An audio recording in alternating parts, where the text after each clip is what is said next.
Good morning everyone, welcome to general study. আজ 16ই September. আর আজকের দিনে কিছু গুরুত্বপূর্ণ কারেন্ট অ্যাফেয়ার্স নিয়ে আলোচনা করবো। আর আজ একটা কোশ্চেন অ্যান্সার অর্থাৎ এমসিকিউ এর মাধ্যমে হবে। আর এমসিকিউগুলো বাংলা বা ইংলিশ দুটো ল্যাঙ্গুয়েজে থাকবে তোমাদের সুবিধার জন্য।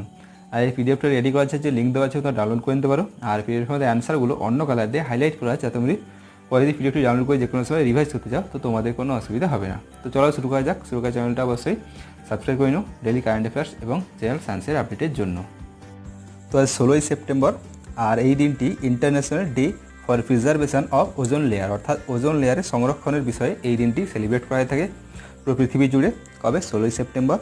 আর এই বছর অর্থাৎ 2020-র জন্য international Day for Preservation of ozone লেয়ারের থিমটা হচ্ছে ozone for life 35 years of Ozone layer protection. এটা হচ্ছে 2020-র থিম।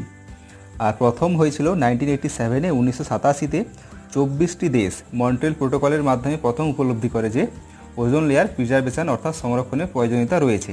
প্রথম কবে? 1987-এ 24টি দেশ মিলে মন্ট্রিয়াল প্রোটোকল। তো এর পরে 1994-এ 19শে December 1994 United Nations General Assembly থেকে বিল পাস হয়েছে 16ই সেপ্টেম্বর প্রতি বছর এই International Day for Preservation of Ozone Layer এই দিনটি স্বীকৃতি দেওয়া হয় ইউনাইটেড নেশন থেকে। কবে? 1994 19শে ডিসেম্বর। এবার কোশ্চেন অ্যান্সার। প্রথম প্রশ্ন, নিচের মধ্যে কে সম্প্রতি বিশ্বব্যাংক অর্থাৎ ওয়ার্ল্ড ব্যাংকের নির্বাহী পরিচালক অর্থাৎ এক্সিকিউটিভ ডাইরেক্টর ইডি হিসেবে নিযুক্ত হয়েছেন? ওয়ার্ল্ড ব্যাংকের ভারতেই একজন। তো অপশানগুলো দেওয়া রয়েছে, অ্যান্সার হবে একের অ্যান্সার হবে অপশান ডি, অর্থাৎ কে? রাজেশ কুল্লার। রাজেশ কুল্লার ইনি হচ্ছেন ওয়ার্ল্ড ব্যাংকের এক্সিকিউটিভ ডাইরেক্টর হিসেবে নিয়োগ হয়েছেন। ইনি হচ্ছেন 1988-এর একজন আইএএস অফিসার, 1988 ব্যাচের আইএএস অফিসার একজন। নামটা কি? রাজেশ কুল্লার। দ্বিতীয় প্রশ্ন, Arun Jaitley Memorial sports complex, তো এর ভিত্তিপ্রস্তর সম্প্রতি এর মধ্যে কোন রাজ্যে বা কোন জায়গাতে করা হয়েছে?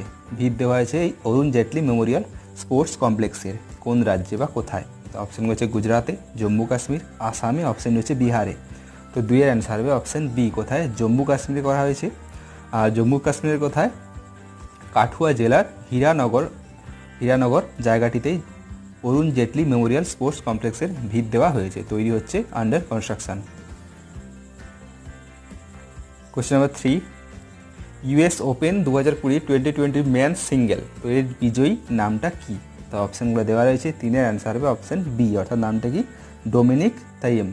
ইনি হচ্ছেন ইউএস ওপেন 2020 ম্যান সিঙ্গেলের বিজয়ী। আর ইনি হচ্ছে অস্ট্রিয়ার। আর এটা হচ্ছে এনার প্রথম গ্র্যান্ড স্ল্যাম টাইটেল। নামটা কি? Dominic Thiem. Question number 4, Euromoney awards of এক্সিলেন্সের 2020-র জন্য লাইফ টাইম অ্যাচিভমেন্ট অ্যাওয়ার্ড বিজয়ীর নাম কি? Euromoney award excellence 2020 life time achievement award কে পেয়েছেন? তো অপশন হচ্ছে রজনীশ কুমার, দীপক পারেখ, অপশান সি হচ্ছে রবনীত গিল, অপশান ডি হচ্ছে আদিত্য পুরী। তো চারের অ্যান্সার হবে অপশান ডি, অর্থাৎ কে? আদিত্য পুরী লাইফ টাইম অ্যাচিভমেন্টের জন্য ইউরোনমি অ্যাওয়ার্ড এক্সেলেন্স পেয়েছেন 2020-র জন্য। আর ইনি হচ্ছেন এইচডিএফসি ব্যাংকের MD, managing director of HDFC bank. নামটা কি? আদিত্য পুরী।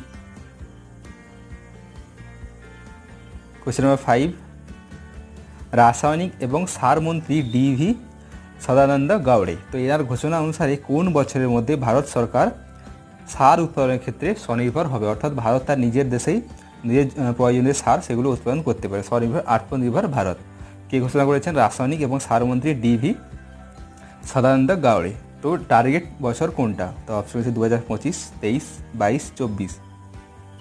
তো পাঁচের অ্যান্সার হবে অপশান বি, অর্থাৎ 2023-এর মধ্যেই ভারত আত্মনির্ভর হবে।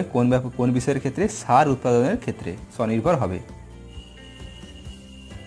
কোয়েশ্চেন নাম্বার 6, 2020 সেপ্টেম্বরে কোন রাজ্য বা কেন্দ্রশাসিত অঞ্চল সমস্ত বাসিন্দাদের ওই রাজ্যের বা কেন্দ্রশাসিত অঞ্চলের সমস্ত বাসিন্দাদের সার্বজনীন স্বাস্থ্য বিমা কভার দেওয়ার উদ্দেশ্যে একটি স্বাস্থ্য প্রকল্পের ঘোষণা করেছে? এটা কোন রাজ্য বা কেন্দ্রশাসিত অঞ্চলে? অর্থাৎ ওই রাজ্যের বা কেন্দ্রশাসিত অঞ্চলের সমস্ত বাসিন্দাদের সরকারের তরফ থেকে একটি হেলথ বিমা দেওয়া হবে। তো এটা কোথায়? তো অপশানগুলো হচ্ছে পন্ডিচেরিতে, জম্মু কাশ্মীরে, আসামে, অপশান ডি হচ্ছে ওয়েস্ট বেঙ্গল বা পশ্চিমবঙ্গে।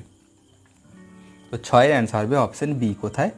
জম্মু কাশ্মীর। জম্মু কাশ্মীর বর্তমান যিনি রয়েছেন লেফটেন্যান্ট গভর্নর, নামটা কি?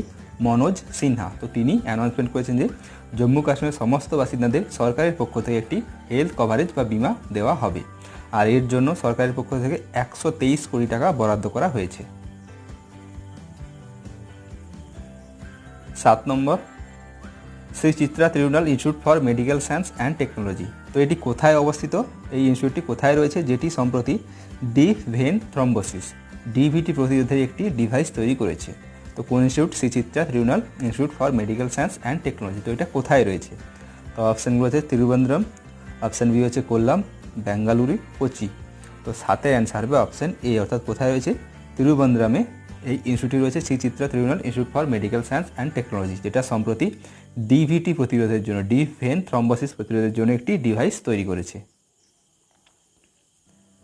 কোয়েশ্চেন নাম্বার 8, 2000 কোটি টাকার ব্যয়ে 2020 সেপ্টেম্বরে বিজ্ঞপ্তি অনুসারে ডিআরডিওর গবেষণা, নতুন একটি গবেষণা ল্যাব, সেটা কোথায় খোলা হবে?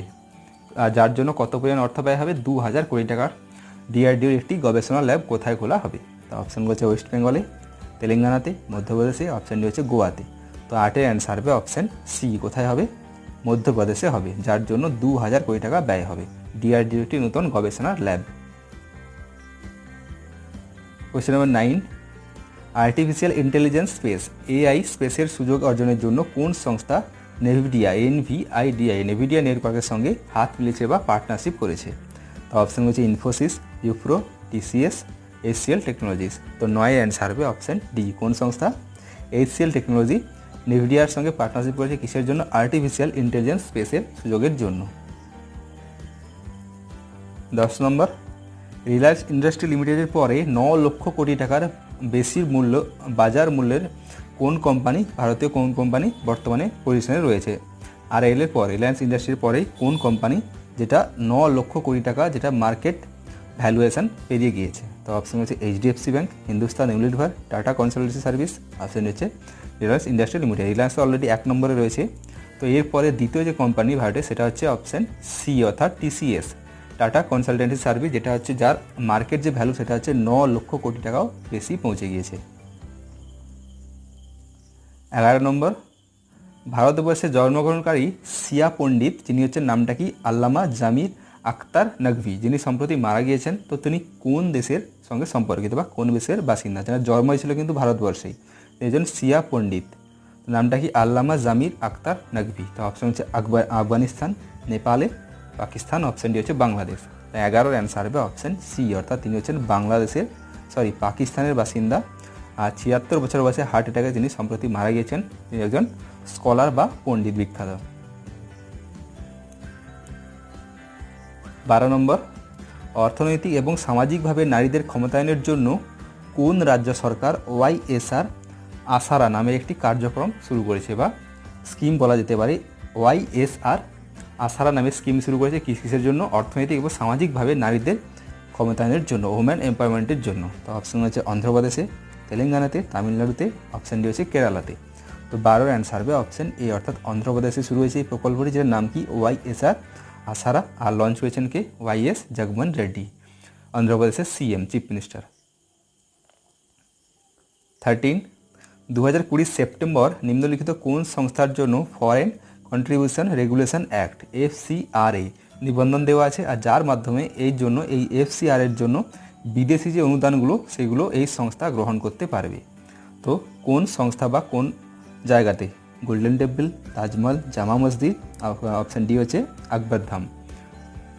অক্ষরধাম। তো 13-এর অ্যান্সার হবে অপশন এ, অর্থাৎ কোথায় এই FCRA এটা ইমপ্লিমেন্ট হয়েছে? কোথায়? গোল্ডেন টেম্পলে, যার মাধ্যমে বিদেশ থেকে যে অনুদানগুলো সেগুলো এই টেম্পলের ট্রাস্টে জমা হবে। আর এটা 5 বছরের জন্য, যে রেগুলেশনটা একটা 5 বছরের জন্য ভ্যালিডেশন রয়েছে, যার পরে যেটি এটা আবার রিনিউল করা হয়, তো সেটা পরে সম্ভব। তো এখন বর্তমান যে ভ্যালুয়েশন সেটা হচ্ছে 5 বছরের জন্য।